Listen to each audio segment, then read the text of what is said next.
the newsagents. I was elected by the Conservative Party with a mandate to change this. We delivered on energy bills and on cutting national insurance. And we set out a vision for a low-tax, high-growth economy that would take advantage of the freedoms of Brexit.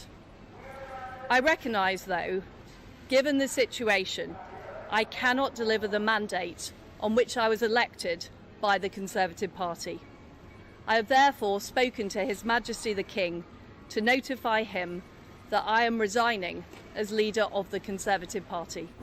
And that was the end of Liz Truss, the premiership that crashed the UK economy, the budget which led to the lowest cost of living standards for another generation, the mortgage price hikes, the inflation hikes, the parity, near parity with the US dollar, the woman who was outlived infamously by a lettuce. That was the low point. Or so we thought. But 14 months after the Great Reset, with Rishi Sunak in charge, there is polling data which shows that he is even less popular than Liz Truss. Just how bad have things got for Rishi Sunak? Welcome to the newsagents. It's John. And he's back. There isn't a palm tree in sight. What? The Bermudas No have been waves? tucked away for another month. Oh, you're so mean. 2 months. Exactly. We're both in Newsagents HQ. And we're looking at the polling today, actually not with any sense of schadenfreude, but with a sense of utter wonder that the Conservative Party can replace one leader with another who seems to outperform her in terms of unpopularity. And just to give you a sense of what they found, we should say, in terms of the methodology, this is JL Partners looking at their own poll made up of many other opinion polls. So they've kind of collected them regionally and they've had different methods to sort of bring them together. And their poll says 59% of people who voted Conservative last time round, just 59% will vote Conservative at the next general election. That compares to 74% who would have done so last summer and even 63% under Liz Truss. Rishi Sunak is polling 4% less popular than Liz Truss. And that is a pretty uncomfortable position to be in, particularly given that Rishi Sunak of late has had the big set piece opportunities that are afforded the Prime Minister, leader of the country. His party conference speech is obviously going to be taken live and blasted out across the airwaves. The autumn statement, another great opportunity to set your direction for the party. The King's speech, where you set out your legislative agenda and all the things you're going to do which will make good on your Tory promises. And yet, all the things that people are remembering are, him losing his marbles over kind of the Parthenon freeze last week, other setbacks, the failure to get the Rwanda plan up and running, the Supreme Court judgment on that. And you just sense this haplessness that has become and beset the Conservative Party, that they just can't seem to figure out a way to get it right. Yeah, and we should say that this polling has been done in the past week, so it is the most up-to-date figures you will read. And the Prime Minister comes out as the least popular member of his cabinet. He has an approval rating of minus 25%, which is, to put that in sort of context, is pretty much where Jeremy Corbyn sat in terms of approval ratings when he was the leader of the Labour Party. And I think something is going on here, which we're going to analyse with the pollsters themselves. But Rishi Sunak, yes, has had those set pieces, but he's also had tiny glimmers of good news sat on, squashed out of the public eye by bad news. So on the day that they managed to bring inflation down by half by the end of the year, he hit that target only for the Supreme Court judgment on the Rwanda ruling to overshadow that. That was the only thing that anyone was talking about by the end of the day. Famously, Rishi Sunak had to put back his speech on inflation to the following week because nobody was listening to anything other than Rwanda. And I think these sort of setbacks, like having the Greek Prime Minister last week and then everyone just talking about the marbles row, of his making, it must be said.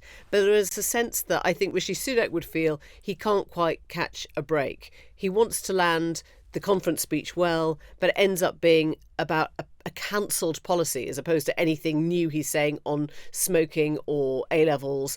Everyone's talking about the end of HS2 and the fact that that policy, that promise, unravelled pretty much before he'd even left the conference. Look, just to give you one number from this polling, and as Emily says, we're going to speak to the person who did the polling in a second. Sunak has lost, according to this, over 500,000 votes since the reset in October. That's very careless. That is losing quite a lot of your pocket money down the back of the sofa and unable to find it in the space of 2 months, which is what he's done. Now, look, I suppose what you could say is that the closer you get to a general election, the harder Conservatives are finding it to hold on to potential voters, right? Maybe that is the normal trajectory. Maybe it would have been the same under Liz Truss or the same under anyone who took on that role. But I also think there's a sense in which Rishi Sunak doesn't quite have his USP figured out. The Rwanda policy was famously Boris Johnson's. The low tax agenda was Liz Truss's. The compassionate conservatism was David Cameron's catchphrase. He's back in the cabinet, but not the Prime Minister. So who is Rishi Sunak? Who is he appealing to? And there are lots of people now, as we saw at conference, who still want to follow Liz Truss around. They still think that she was misunderstood but right. And she clearly thinks she's misunderstood but right. But what is the brand that Rishi Sunak is trying to find, apart from just sort of sticking his thumb in the holes of the wall to stop the water coming in? Well, I suppose he would say, and if you listen to what he said, I would bring back integrity. And we've had a whole series of resignations and kind of, little scandalettes. He said he would bring back competence to government. Well, was the Elgin Marbles thing last week sensible government? Probably not. When you're even being trolled by the king with the tie that he's wearing.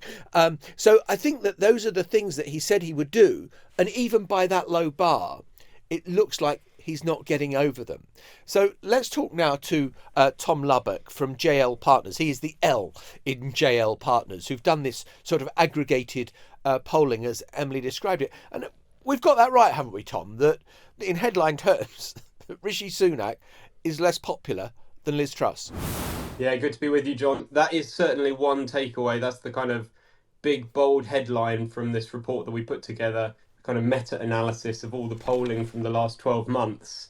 I mean, another way to look at it is that the Conservatives are essentially back where they were, back to square one, back where they were after the mini budget last year, after things went so wrong for them. Which is a pretty alarming place to be. It is. You saw the public give the benefit of the doubt to Rishi Sunak. And I think we said this at the time that, the public are really quite generous and that a change of leader was the right thing for the Conservatives to do at the time. But that generosity, that benefit of the doubt has kind of slowly eroded away over the 12 months. And things are looking pretty bleak at the moment for the Conservatives. It's interesting that things stayed pretty much the same in a post-Truss era for around a year until that Conservative Party conference, Tom. What was it that went wrong then? Or should I say, was it that he delivered something that people didn't want to hear, or he didn't deliver enough, or that Labour sort of started to gain points themselves? How would you rate that moment of October 23? I think it was a slightly galvanising moment, but really the decline has been over 12 months. You actually saw a slight tick up. I think the important event was before the conference when Rishi Sunak went on that net zero crusade and kind of changed tack and threw some red meat to the reform voters who we've been looking at in the report. And so I think, there was a slight chance, an opportunity there to present a kind of consistent, clear image. And the substance of the conference, I think, was probably okay, but the delivery can be everything in these instances.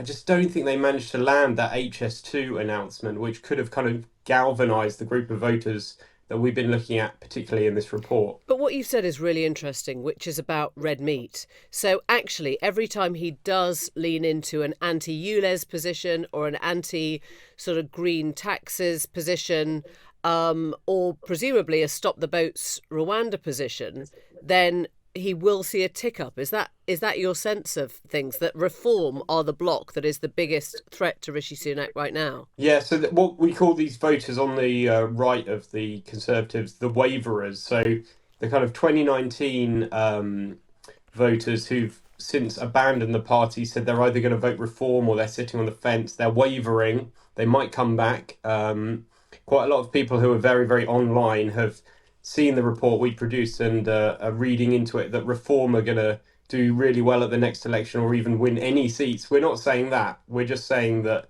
this is a bad place to be. These voters are drifting away from the Conservatives. And I mean, if only it was that simple, Emily, I think the Conservatives would be doing a lot better. Voters are incredibly canny. They're incredibly shrewd. And just, I mean, my phrasing was perhaps poor, but just literally throwing little bits of red meat here and there doesn't really cut it. What people are looking for is leadership. They're looking for leaders. And, whatever you think about, say, Nigel Farage, people know where he stands and they think he presents a kind of consistent front and they can guess what he believes on all sorts of different issues. And that's why he appealed really strongly to a particular group of voters.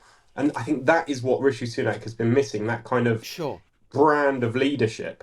But Tom, that's such an interesting point you're making, because isn't there then the parallel danger that if Rishi Sunak goes down the route of giving a whole heap of red meat, let's say a whole carcass, to the right of the Conservative Party, then it's going to turn off those people who are maybe a bit more liberal, a bit more centrist, and that throws them into the hands of the Labour Party, not reform. Yeah, obviously it's a worry. It's a concern for the Conservatives, but they've already lost vast amounts of voters on the left and the centre of the party since 2015. And I think we can forget how right-wing the public is on average on these issues. On small boats, for example, there is almost no constituency in this country for not stopping the small boats. There's no one out there who really says, well, yeah, I'm loving these people arriving on the beach week in, week out. And so a lot of these positions, which, we often put it as kind of right of centre, are actually really where the public are on these things. So same with net zero, really, I mean, again, because it was seen as such a departure, they didn't really sell it that well, but because it was seen as a departure from the status quo, the net zero stuff was seen as right wing. But actually, that is where, if you just randomly pull people off the street, they'll be like, yeah, well, of course, don't ban petrol cars in 2030. It's too soon. Tom, just to go back to your point about leadership, if they love the strong leadership style of Nigel Farage, why does he find it so hard to be elected by the British public? He's tried 7 times. Yeah, so I'm not saying, Emily, that that Farage-esque leadership is what's needed, but it's the consistency, and it's building a brand where you can actually, because the public is super, super disgruntled, unhappy, pretty much always, but particularly at the moment, and they really, really want a political leader who they can believe in, rather than kind of the average political leader, and that's what they've got at the moment. And would they see from Keir Starmer consistency, but is your sense that he's appealing cleverly and politically, or that he's actually in danger of putting himself in a similar position? Yeah, I think it's easy to look at the Rishi Sunak's brand weakness and the Conservatives' brand weakness and read into that Starmer strength and read into the poll ratings for Labour Starmer strength, but actually, his brand is still incredibly weak. I think perhaps his moves have been slightly more consistent. He's been signalling, and Rachel Reeves have been signalling this kind of rightward, centre-right shift, perhaps more successfully, but I'm not sure the public have heard it. And to be honest, the public's views of Keir Starmer, they might change, but they were set, as far as our focus groups and polling shows, they were set during the pandemic. he picked up a pretty poor reputation and hasn't really been able to shift it. It's obviously a difficult job to be leader of the opposition because you don't get much airtime, but that's really where he is. That's so interesting. Now, we keep talking about the leader. Is the problem that the Conservatives have got now, after 13 years in government, it's the Conservative brand, not the Rishi brand, not the Liz Truss brand. It's the Conservative brand that is problematic. I don't think that's right. I think the Conservatives have taken the chance after the mini budget last year to bring in someone in Rishi Sunak who could potentially have vastly outperformed their Conservative ratings and, really drag them over the line. And he may yet do it, but at the moment, the two things have converged, Conservatives and Rishi Sunak. And, Boris Johnson, I guess, is the archetypal example of this. All the way in that lead up to the 29 general election, the Conservatives' ratings were lagging, particularly with these red wall voters. They went on to win. But Boris Johnson's ratings were actually quite good with those voters in that period. So we're in a world where the Conservatives' ratings are going to be bad. That Conservative Party brand is hard to shift. But if they can get that leadership, that the public to believe in their leader, there is the chance for them to outperform. On following up from that then, is there a crumb of comfort for the Conservatives? You talked about Keir Starmer's brand that was set during the pandemic. Is there a kind of chance that there are huge numbers of undecided voters that are telling pollsters like yourselves, disaffected with the Tories, but come polling day might well go back to the Tories? Does that give them source for some hope? Yeah, it does. And, they can lean on that to some extent. But the problem is, it comes down to, what will these voters actually do come an election? Can you persuade them there's any reason to actually come out and vote or not to protest and vote reform? And 2019, again, is a really interesting case in point because it was so easy to get these people out to vote, these people who were wavering, sitting on the fence. You just said, get Brexit done. It was an easy message to sell. But at the moment, I can't see what that message is for the 24 campaign. And unless there is something that can persuade these people to vote, a lot of them won't. A lot of them will protest and they won't be able to bring it home. Tom, is Rishi Sunak in danger of a sort of a party fratricide at this point? I mean, are you getting feedback from Conservatives, from sort of senior Conservatives who are saying he's the problem, we've got to change again? Is anyone saying that? Without wanting to put the cat amongst the pigeons, I think that talk is kind of obvious if you've ended up back in the same position in the polls as you were after the mini budget, certainly in terms of Conservative vote retention. It's kind of the logical conclusion. Well, we ditched Liz Truss because she had made us vastly unpopular, and now we're holding similar levels of our 2019 vote. I mean, I think that talk is obvious. I can't myself see that there's any better way out of this for the Conservatives than actually building Rishi Sunak's brand and actually getting on with making him more popular rather than bringing someone else in. But you never know. You never know. Would you bet on there being a change of leader before the next election? I wouldn't bet on it, but who knows? I mean, the Conservative Party has shown itself to be extremely ruthless, hasn't it? Yeah. Really fascinating. Tom, thank you very much indeed. Great to talk to you.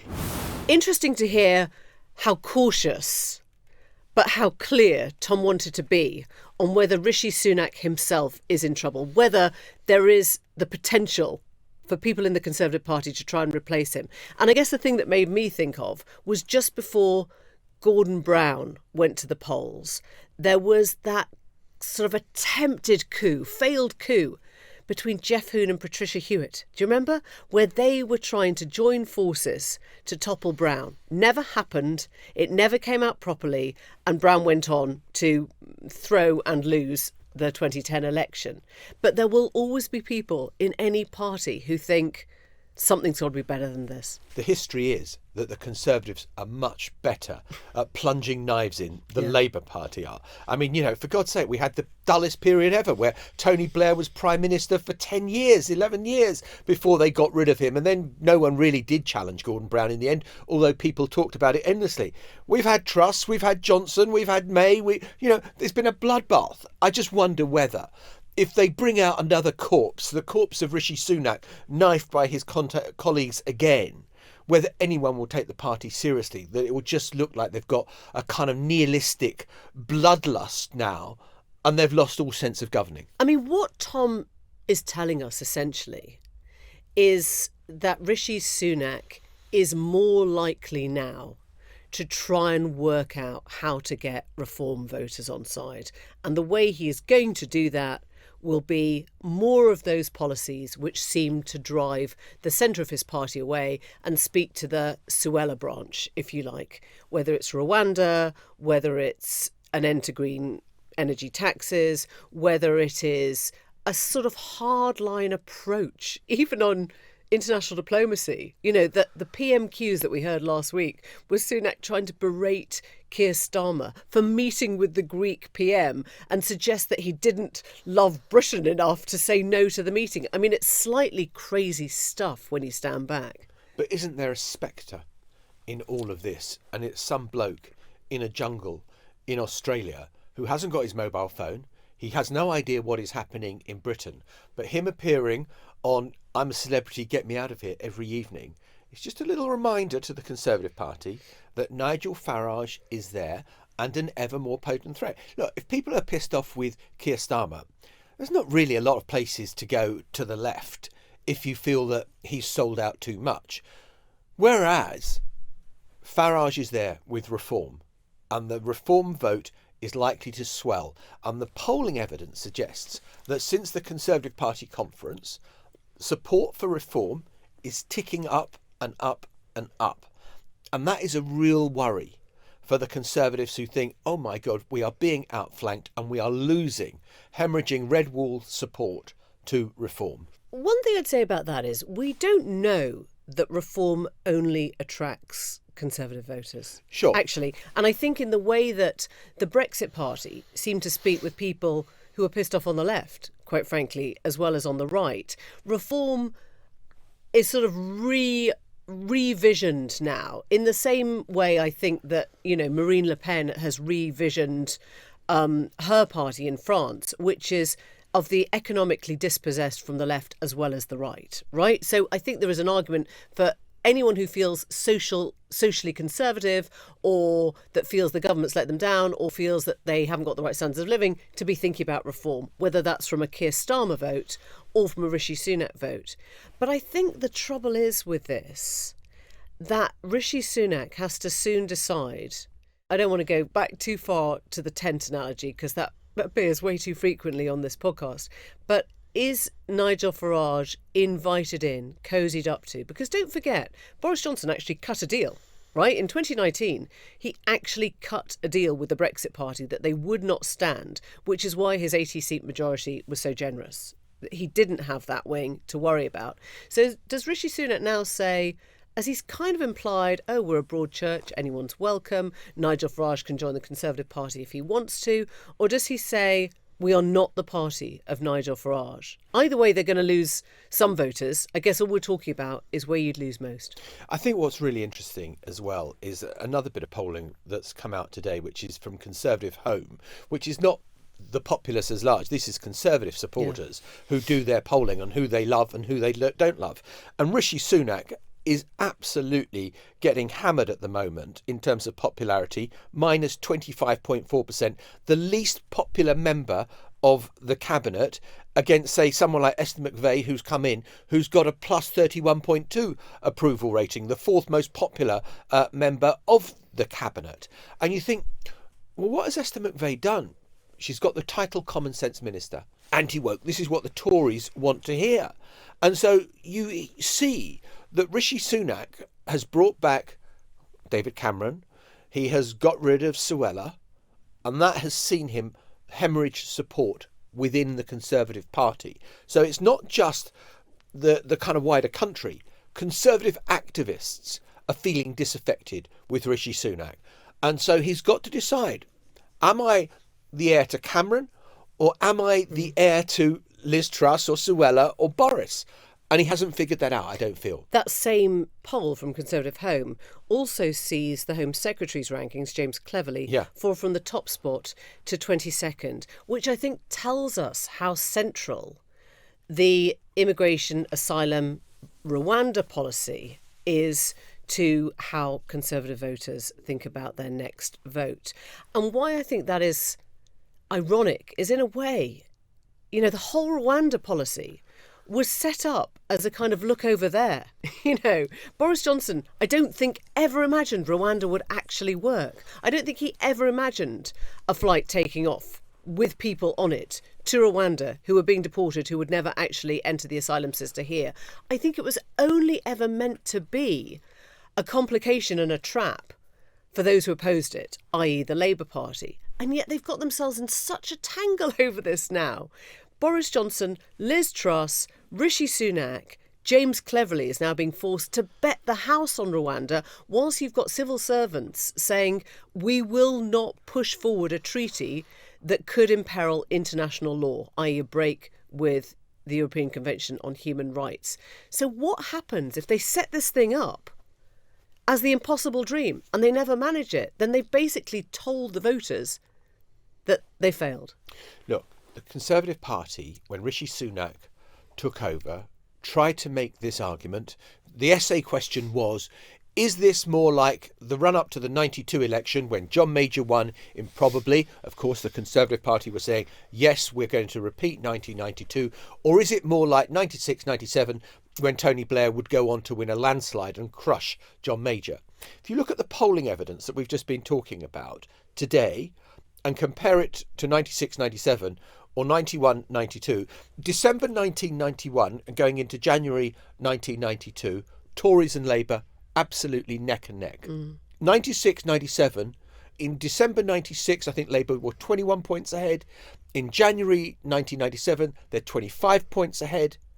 It feels much more like 1996, 97, with Labour having these 20-point leads plus in the polls week in, week out, and nothing is shifting it. And that should absolutely scare the shit out of the Conservatives, frankly, right now. Except, going back to Tom's line, they're not in love with Starmer, right? Starmer is the alternative. If you go back to the Joe Biden line, don't compare me with the almighty, compare me with the alternative, right? Starmer is at the moment not the Conservatives.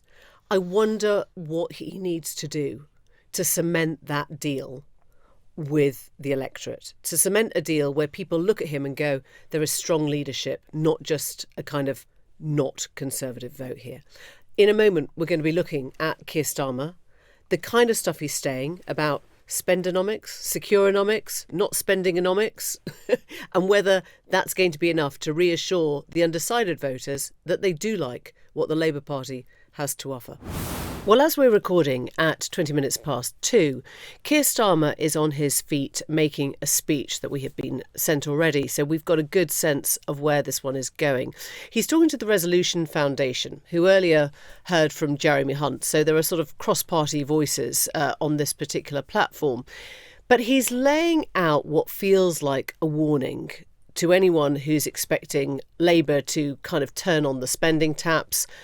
I'd say a warning, but I guess it's also meant to be reassurance for anyone who doesn't think that they dare trust Labour with their money, in the light of the kind of comments that you've heard so much from the Prime Minister, the Chancellor, about Labour's big, flashy spending plans. Keir Starmer just wants to knock that right on the head and say that's not going to be the kind of government that is coming in.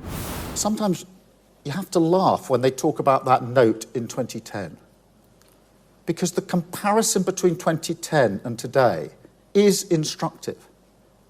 Compared with 2010, now debt is much higher, interest rates much higher, growth stagnant, British standing diminished, public services on their knees, inflationary pressure serious, taxes higher than at any time since the war. None of that was true in 2010. Seriously, never before has a British government asked its people to pay so much for so little. And that's why growth is everything. It's not just the quickest way out of this. It's the only way. The path to public service investment and keeping taxes competitive. It will be a hard road to walk. No doubt about it. And anyone who expects an incoming Labour government to quickly turn on the spending taps is going to be disappointed. Inflation, debt, taxes are now huge constraints. Yeah, this is very much Gordon Brown's strategy in the run-up to the 97 election. We're not going to kind of go under through another tax and spend attack from the Conservatives. And it's like Keir Starmer is trying to block any avenues of attack where the Labour Party is historically vulnerable. And tax and spend is historically where Labour is most open to weakness and the sense that they're going to crash the economy. And so there you have Keir Starmer being absolutely firm. There's not going to be any big increase in spending. And I saw Wes Streeting doing an interview in Australia, because he's been looking at the health service there and talking about how we can't spend any more, a greater percentage of our GDP on health than we do already, because that's taking money out of taxpayers' pockets. And I thought, wow, there you have Labour kind of trying to eliminate the negatives. And interesting, when he references that note, I cannot stress how badly that note has been following the Labour Party worst round joke in political for history. the last 13 years. That note is referencing the Liam Byrne note, former Chief Secretary of the Treasury under Alistair Darling, who left a note when they left office saying there's no money left. And what started off being a flippant sort of throwaway remark has actually become de facto Tory policy for bashing Labour for the last decade. Funnily enough, my son is doing A-level politics, and he was trying to understand the sort of, what happened in 2010, the sort of the exchange of power then. And I found myself trying to explain how everything went back to this note. And it basically gave the Conservatives their ammunition, which they have not stopped using, which is that Labour will misspend, mismanage your money. No reference to the financial crash that they were in the middle of, no reference to the kind of measures that they'd sort of taken at the time to, in quotation marks, save the economy from entire collapse that we talked about last week. But this idea that somehow a mixture of overspending and profligate waste and a Labour Party that didn't really treat people's money seriously was all contained in what they read into that note. And I think that's what Keir Starmer feels like he's trying to combat now. But accepting those spending totals, and I kind of go back to the interview that you and I did at number 11 Downing Street with Jeremy Hunt the other week, there will be those Conservatives who were thinking this is a good election for us to lose, because it is going to be hell for Labour with the spending targets, if they're going to stick to them, if they're not going to increase borrowing, as Keir Starmer has pledged. Then it's going to be a bloodbath in the public services as Labour tries to wrestle with this incredibly tight spending round. Now, I'm sure Jeremy Hunt would accuse me of being very left-wing for phrasing it in those terms, which is what he sort of did when we interviewed him. But I think that there are aspects of it that are so tight that it'll be, it's you guys who are going to have to deal with this now, not us, while we try to reform ourselves. And I guess the question you want to ask is who Keir Starmer's talking to today. Is he trying to warn his own party not to get excited because there won't be big spending plans? He's not going to be Joe Biden. Is he trying to warn potential voters or reassure potential voters that they can trust him? I guess it's always a combination of both, isn't it? But, it sort of goes back to that whole idea of the albatross that was created when they mentioned the £28 billion. And there will be plenty of people, actually, I think, who say, stop taking on the arbitrary debt ceiling that the Conservatives have sort of placed on you. You can decide what you borrow to invest. You can decide what is worthwhile spending money on, and maybe the future, the green economy, is. But right now, even if the Labour Party thinks that, they cannot say it. And they have been so clear to say that the 28 billion will not be spent until the end of whatever the next Parliament looks like. And notwithstanding that, they keep having it thrown back in their face by the Chancellor and by the Prime Minister, who clearly have worked out that that is their best arrow right now. There's another interesting piece of political cross-dressing going on from Keir Starmer, and that is praising Margaret Thatcher. And really interesting, I looked at the comments that Keir Starmer made over the weekend about, what a great leader she was, etc., etc. And he went back to Blair again It's straight out of the New Labour playbook, where New Labour were lavishing praise, or Tony Blair was lavishing praise on what a great leader that Margaret Thatcher had been, and that our job is not to reverse her policies, but to build on them, etc., etc. And that was very appealing to a Conservative Party that had got rid of Thatcher. The Thatcherites liked all of that. And so you ended up in the 92 to 97 government with not only Blair praising Thatcher, but Thatcher sort of praising Blair as well, and kind of wanting to undermine John Major as much as possible. Now, obviously, Rishi Sunak doesn't have that problem of a kind of Thatcher figure, although, you know, there are some people on the back benches now or out of Parliament who have got no time for Sunak at all.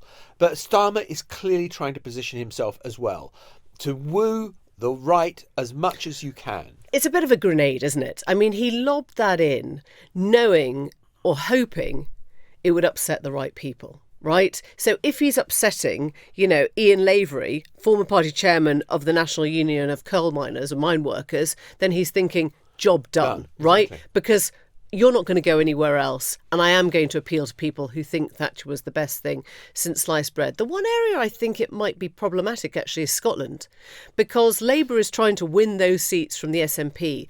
And Scotland is a place that has deep-seated grievance concerning Margaret Thatcher. I mean, I grew up in Sheffield. You know, I grew up during the miners. Scotland, is it? No, it isn't. But I'm saying I know how parts of the north still feel about Margaret Thatcher. I know how, you know, the sort of mining communities of North Yorkshire and South Yorkshire felt about the Thatcher years. Really, really strong conviction. You know, that was a name that could not be mentioned round the dinner table for many families of mine workers then. And I think the anti-Thatcher legacy is felt even more strongly in Scotland now. And I wonder whether he's made a rod for his own back on some of those seats there, because it becomes a very easy way for the SNP just to use that phrase against him. Well, that's a very good point, because, of course, Thatcher used Scotland as the incubator, as the test tube in which to grow the poll tax. Yeah. It was rolled out in Scotland first. And, you know, Scotland was the kind of Did not know the body that you did the experiment on before you introduce it to the rest of the UK. Yeah, the little rat, in other words. Exactly. It was the laboratory animal that we are not calling Scotland a rat. No. Just to clarify. For all our Scottish listeners, we love you, okay? But that's where she tried out the poll tax. Yeah. And it was hugely unpopular. And it ultimately cost her the job when she didn't listen to the backlash. And so there was an enormous resentment about Thatcher and Thatcherism in Scotland, which led to a wipeout, ultimately, of the Conservatives north of the border. And I think this is where it sort of ties back into the Rishi question at the top, which is, who does he appeal to? If he's losing more people to reform, then he has to lean into his red meat, not his kind of liberal southerners, his blue wall. If Keir Starmer is happy that he has got his Labour red meat, i.e. he's got the former miners already locked down, then the people he has to talk to are the blue southerners, are the people who actually rather liked Margaret Thatcher, who admired her enterprise, who admired her clarity of thought, who admired her drive at a time when many politicians were dithering or were sort of, you know, obfuscating. And she was also the woman, don't forget, who said, I'm going to cut taxes, but didn't. First time round, her very first budget was a tax-raising budget, right? So I think there is a sort of a double edge to that as well. You know, you might have a clarity of thought, but it won't come straight away. Well, there's a mythology that's grown around Thatcher, which is just bears no relation to reality. I mean, she was also a very cautious politician at times. She didn't take on the miners immediately. Yeah. She waited until such times as she felt that she could win. And there are all sorts of things where the pragmatism won out. It wasn't just all kind of red meat ideology with her. There were areas of pragmatism in her leadership, and she knew when she had to, you know, bend and turn. And there were things that she did that were popular. That the privatisations of British Telecom, British Gas, British Airways. I mean, British Airways was a state-run industry. Yeah, I think we owe the state of the waterworks to her now, don't we? I mean, let's not go there. That was one that came a bit later. And the sale of council houses so that people could buy their own homes and we could become a property owning and share owning democracy. Which depleted the council stock. Depleted the council stock, but a lot of people were very happy to have the opportunity to buy their council houses. Yeah. So there was a lot that she did that was popular. And I think what Keir Starmer is doing is you can show a bit of leg in one direction. Look, I'm just hitching up to show you a bit of leg to the Daily Telegraph reader or Daily Express reader that I kind of quite like. I admire Thatcher. But you don't overdo it. You don't overdo it if at the risk of alienating the people in Scotland or Liverpool or the North, where the miners' strike is sort of, kind of part of their folklore. Yeah, and I think often when we talk about US presidents, we talk about the second term, meaning the term when you are unleashed. Nothing interesting happens in the first term. It all happens in the second term because then you've got nothing to lose. It's like, hitting the bat in rounders and just going the full four bases because it doesn't really matter what happens after that. And I wonder whether there's something in the Starmer words today, which is like, all this will come, but it won't come yet. Like, just hold your horses. This will not be what you see on day one. Just because we like to wrap things up with a neat ribbon and bow and everything comes together in a thematic whole on the newsagents, we've got to go back to James Cleverly, the Home Secretary, who is making an announcement as this is being published to toughen up the rules so that you can cut down the figures on net migration, because it's clear now that Rishi Sunak has realised that this is a very exposed flank for him and that he needs to do something radical to bring down the net migration figures, which had reached 750,000, when, if you go back to when David Cameron came in, of course, it was going to be in the tens of thousands. And so new rules coming in to be announced that will toughen up migration laws, and the Tories hope that might start to shift things back in their direction. Yeah, one of those new requirements is the level of the basic salary, which goes up £12,000, we understand, to £38,000. Imagine how complicated it is going to be attracting, whether it's care workers or junior nurses or people doing lower paid jobs to this country with that kind of threshold. But I think we should also spare a thought for Mr. Cleverly tonight, who is, will he, won't he, on a plane to Rwanda? Is he at the airport? I mean, you know how that feels, John Sopel. Well, it's always been his dream, I guess, to be on a plane to Rwanda, just like someone else's was. No, it wasn't her dream to be on the plane. It was to see the plane. She actually went to Rwanda more than anyone else. She didn't dream of seeing James Cleverly getting on a plane to Rwanda. That wasn't her dream. No, not this time. We'll be back anyway with more to chew over on that one. Bye. Bye for now. The Newsagents. This is a Global Player original podcast.